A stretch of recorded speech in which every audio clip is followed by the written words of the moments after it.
ইদ্রিস সাহেব আমাকে যে ঘটনাটি বলেছেন সেই ঘটনাটি আজ থেকে প্রায় মোটামুটি ৫ থেকে ৭ বছর আগে হবে। তো উনার আসলে একটা ইচ্ছা ছিল ছোটবেলা থেকে, সেটা হচ্ছে জিন দেখার বা জিনের সান্নিধ্য পাওয়ার, জিন কিভাবে কাজ করে বা ওদের অরিজিনাল রূপ কেমন হয় সেই জিনিসগুলি নিয়ে ওনার ছোটবেলা থেকে অনেক আগ্রহ ছিল। ওনাদের পরিবার ছিল মোটামুটি বেশ ভালো ধনী এবং ভালো টাকা পয়সাওয়ালা পরিবার। তো আর কোনো কাজ ওনার নাই, ওনাকে কিছু করতেও হয় না। বাবা ব্যবসা তখন বাবা একাই দেখছে। তো উনি উনার বন্ধুদেরকে সাথে নিয়ে প্রায় সময়ে বিভিন্ন জায়গায় জিনের খোঁজে ঘুরে বেড়াতেন। অনেক জায়গা থেকে যখন খবর আসতো যে এখানে একটা হন্টেড বাসা আছে, ওনারা সেখানে চলে যেতেন, রাতও কাটাতেন, দিনেও থাকতেন, যেখানে অনেক অনেক মানুষ বলছে যে এই বাসায় এমন এমন সমস্যা বা এই বাসাটাতে এমন এমন ঘটনা হয়, ভয়ানক ভয়ানক ঘটনা। সেখানে ওনারা একেবারে বিনা ভয়ে রাত পার করতেন বা ইনভেস্টিগেশন জারি রাখতেন নিজেদের। এমন সময় ওনাদের সাথে কিছু কিছু ঘটনাও ঘটত, যেমন রান্নাঘর থেকে প্লেট পড়ে যাওয়া, টেবিল থেকে কলম পড়ে যাওয়া বা বিভিন্ন ধরনের আওয়াজ শোনা। কিন্তু ওনারা এতটুকুই সাহসী ছিলেন যে এই জিনিসগুলি আসলে ওনাদের সাথে অনেকটা ইউজ টু হয়ে যায়। তারা অ্যাকচুয়ালি বেশি একটা কেয়ার করতেন না। Just like care don't care about all this. আমরা আমাদের মধ্যে কাজ করে যাব। তো যাই হোক, একটা সময় আসলো ওনাদের একটা ফ্রেন্ড সালমান। ওনার ফ্রেন্ডের নাম, উনি সৌদি আরব থেকে ওমরা করে আসেন। ওমরা করে আসার পরে ওনার বন্ধু ওনাদেরকে বলেন, দুই বন্ধুকে বলেন যে এই দুই বন্ধু একসাথে ঘোস্ট ইনভেস্টিগেশনে যেত। বলেন কি যে আমি তো সৌদি আরবে ওমরা করতে গেছিলাম, ওখানে একটা মরুভূমির কাছে আমি একটা জিনের মসজিদ দেখছি। অনেক সব মানুষই বলে যে এটা জিনের মসজিদ। তো তোমাদের তো অনেক ইন্টারেস্ট, তোমরা যদি ওমরা করে আসো বা ওইখানে গিয়ে দেখতে চাও তাহলে দেখতে পারো। ঠিক আছে। যেমন কথা হলো, তারা এই জিনিসটা শুনে খুবই এক্সাইটেড হয়ে যায়। ইদ্রিস ভাই উনার বন্ধুকে বলেন যে আমরা চলো ওমরা করে আসি। এরপর ওমরার ডেট কবে সেই চিন্তা করে ওনারা ফ্লাইট বুকিং দেয়। তো ফ্লাইট বুকিং দেওয়ার পরে ওনারা চলে যায় একদম সরাসরি সৌদি আরব। তো ওমরা করলেন ওনারা, নামাজ কালাম সবকিছু সুন্দর মতো শেষ হলো। প্রথম প্রায় কয়েকদিন ওনাদের ইবাদতের মধ্যে দিয়েই কাটল। কিন্তু এর মাঝখানে ওনারা আশেপাশে মানুষদেরকে জিজ্ঞেস করতেন যে এখানে সবচেয়ে ভয়ঙ্কর জায়গা কোথায় আছে, আমরা সেখানে যেতে চাই। অনেক অনেক জায়গায় মানুষ দেখালো, অনেক অনেক জায়গার কথা মানুষ বলল, কিন্তু কোনো জায়গায় গিয়ে উনারা খুব বেশি একটা আশানুরূপ ফলই পেলেন না। উনারা চিন্তা করতেন কি যে বাংলাদেশে যেমন অবস্থা, এই সৌদি আরবে একই রকম অবস্থা, নতুন কোনো কিছু নাই। আসলে তা আমাদের জিন দেখার এই আশাটা বোধ হওয়া আর হলো না, মিটল না, আমরা হয়তোবা খালি হাতেই ফিরে যাব। এই চিন্তা করে ওনারা চিন্তা করলেন যে তাহলে আমরা 2 দিন পরে ফ্লাইট বুক করে রাখি, একটা দিন ঘুরব, পরের দিন আমরা চলে যাব। তো সেই হিসাবে ওনারা ফ্লাইট বুকিং করলেন। তো ফ্লাইট বুকিং করার পরের দিন ওনারা চিন্তা করলেন কি যে একটু ঘুরে আসি, দেখি মরুভূমির জায়গাগুলা। একটা মরুভূমিতে ওনারা হেঁটে চলেছেন মোটামুটি 20 থেকে 30 মিনিট হাঁটার পরে ওনারা দেখলেন কি মরুভূমির উপরে একটা মসজিদ। তো ওনারা চিন্তা করলেন এই মরুভূমির ভেতরে, এরকম জায়গার ভেতরে মসজিদ কে বানাবে। তখন ওনারা চিন্তা করলেন কি যে হয়তোবা এখানে এমন কোনো ভালো মানুষ মসজিদ বানিয়েছেন, এই চিন্তা করে যে এখানে অনেক মুসাফির যদি যাতায়াত যখন করে যেন আল্লাহর ঘরে এসে নামাজ পড়ে যেতে পারে, এই কারণে হয়তোবা বানানো। তো এখানে আসলে মসজিদ এরাই এভাবে মানুষই বানায় থাকে, মানে বাংলাদেশের মতো না যেখানে সেখানে ইচ্ছা হলে মসজিদ বানালো, ওরকম না। ওখানকার নিয়মটা একটু আলাদা। তো এই কারণে ওনারা চিন্তা করলেন ইটস নট আনইউজুয়াল, হতেই পারে, ব্যাপার না। তো ওনারা আস্তে আস্তে সেই মসজিদটা দেখে চিন্তা করলেন আচ্ছা দেখি মসজিদের ভেতরে গিয়ে দেখি কি অবস্থা। ওনারা আস্তে আস্তে মসজিদটার ভেতরে যখন যেতে লাগলেন তখন ওনারা শুনতে পেলেন মসজিদের ভেতর থেকে সুন্দর কোরআন তেলাওয়াতের আওয়াজ আসছে।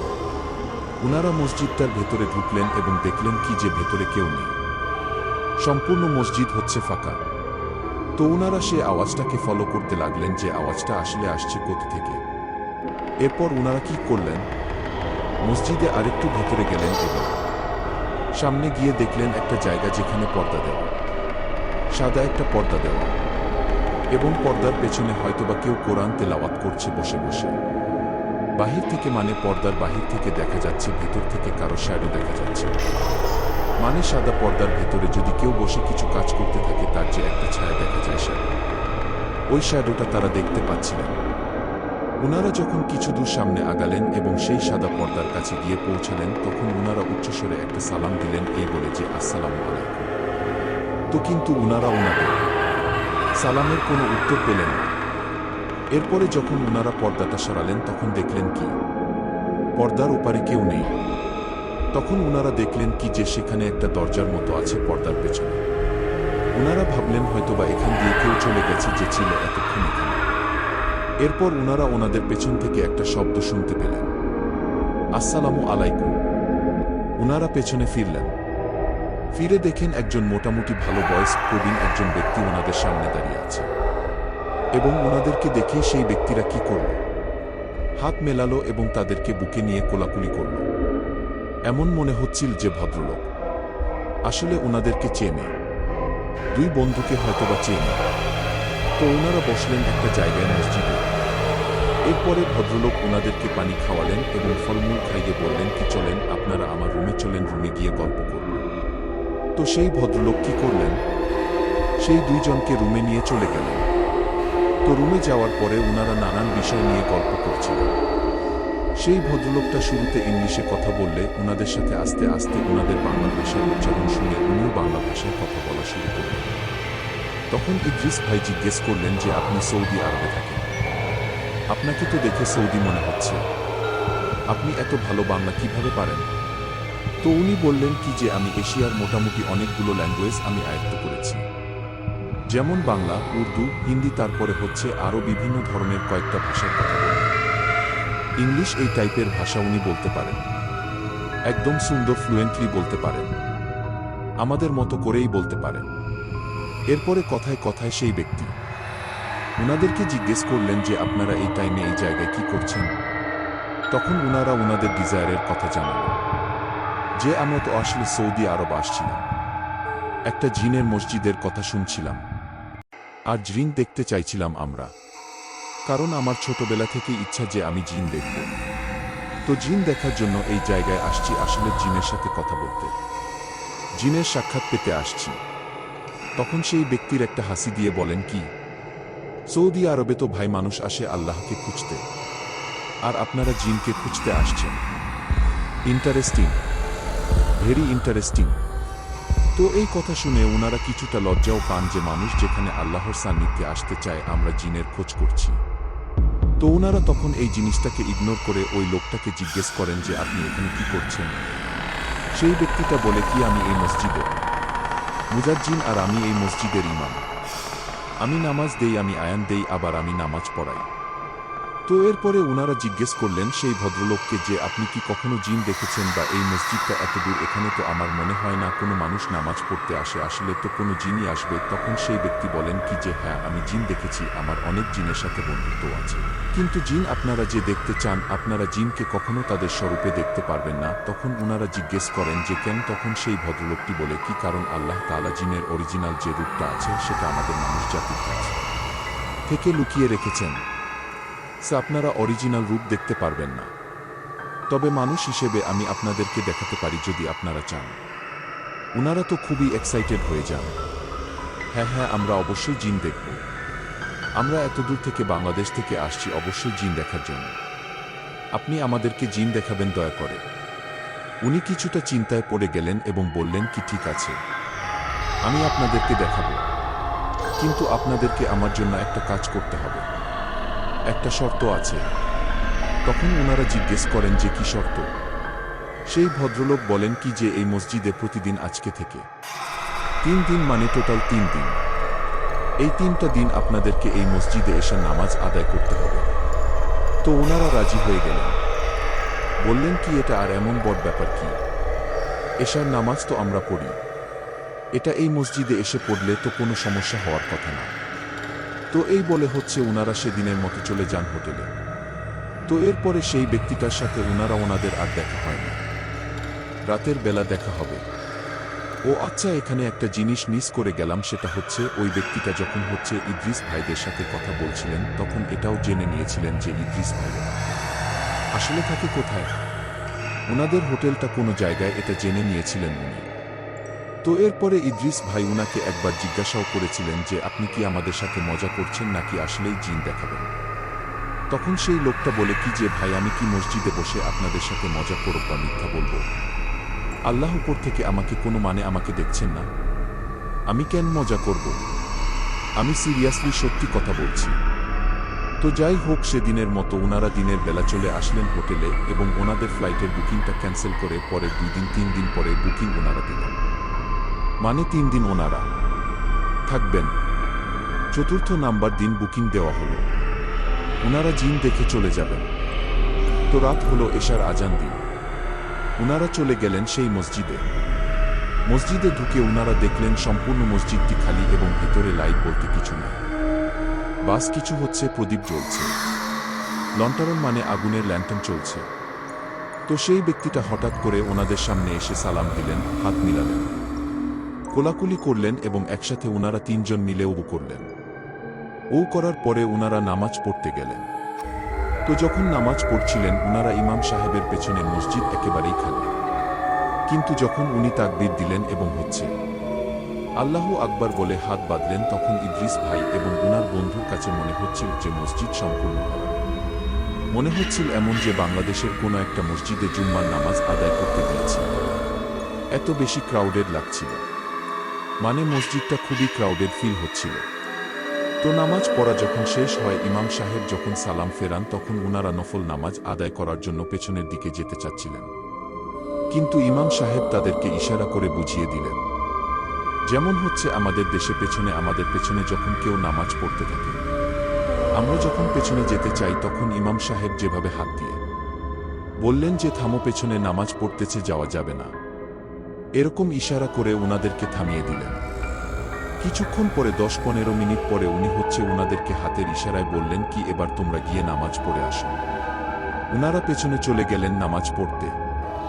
নামাজ পড়া শেষ করে ইমাম সাহেবের সাথে কথা হলো এবং ইমাম সাহেবকে উনি জিজ্ঞেস করলেন, ইদ্রিস ভাই, যে মসজিদটা এরকম ভারী কেন মনে হলো, এরকম ক্রাউডেড কি কারণে মনে হলো, আপনি বলেন তো আমাদেরকে।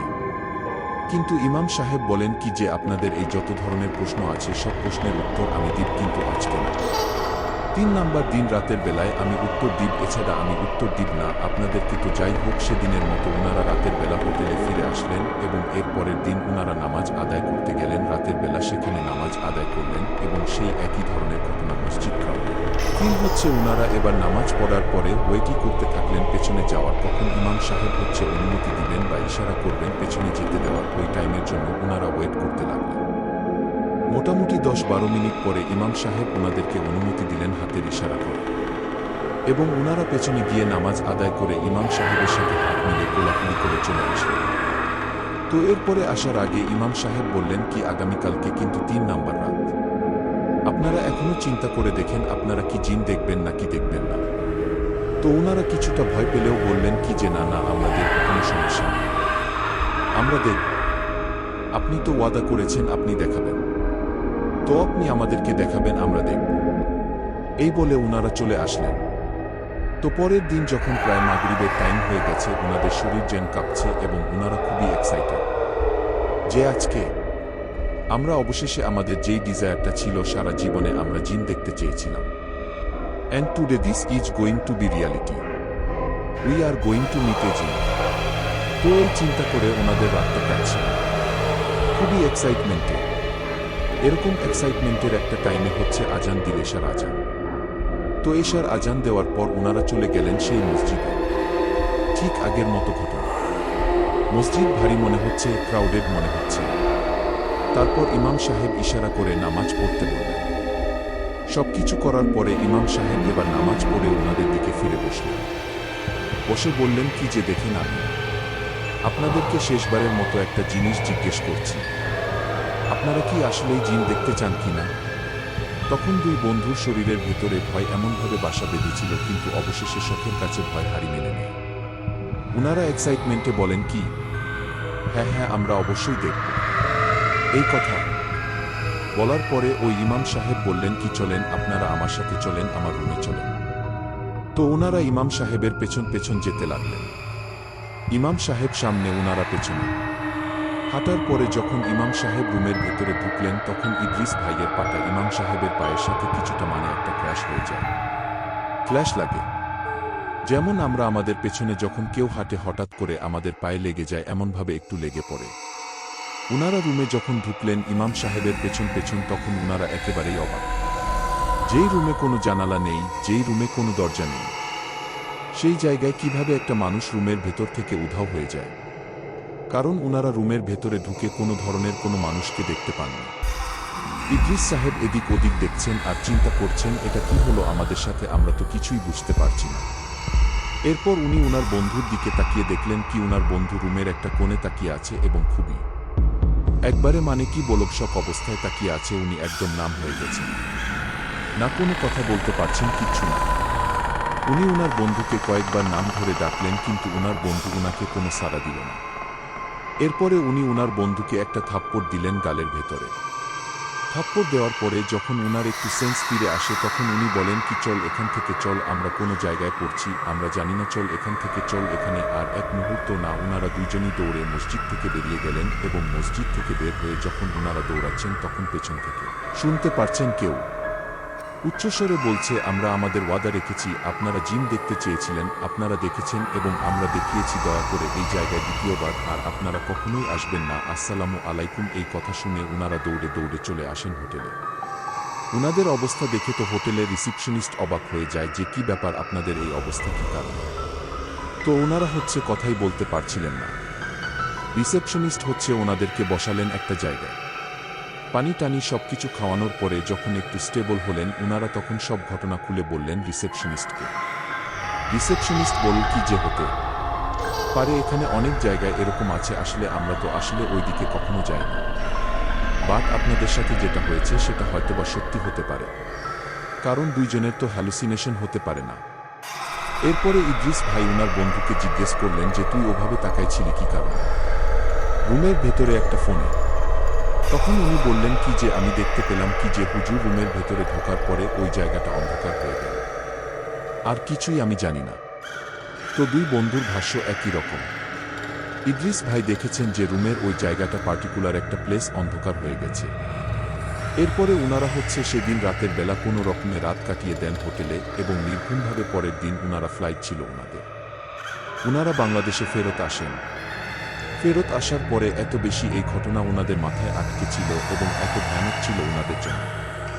উনারা দুই বন্ধু প্রায় 4 থেকে 5 মাস নিজেদের সাথে কোনো দেখাই করেন নাই, কারণ দেখা করলেই একজন আরেকজনের সাথে যদি দেখা হয়, এই ঘটনাটা ওনাদের মনে পড়ে যায় এবং উনারা ভয়ে ভয়ে থাকেন।